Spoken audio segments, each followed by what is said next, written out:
Mehmanlar şutayda bir aydım hayiş ediyorlar.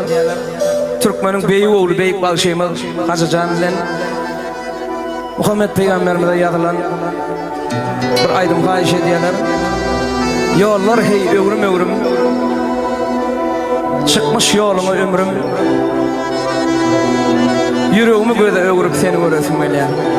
Şu toyun hürmetine, şu yaşlının hürmetine, şu gecen hürmetine.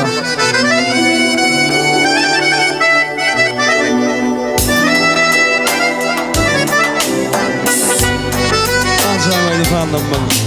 Burasını eliyatın için yapman ya. Başıttıran.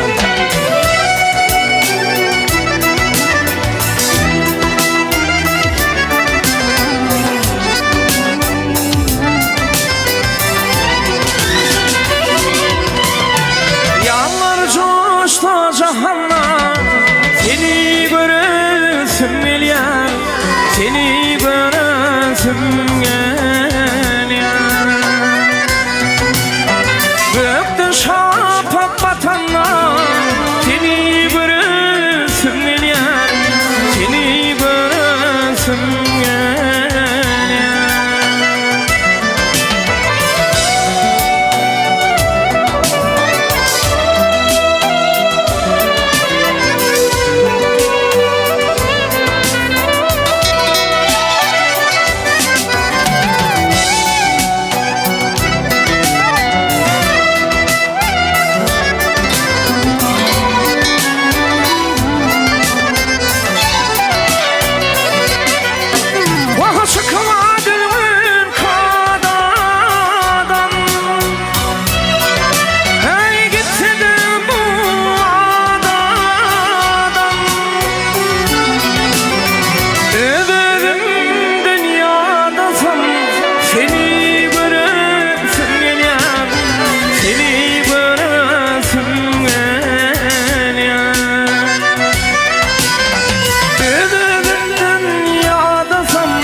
maestro.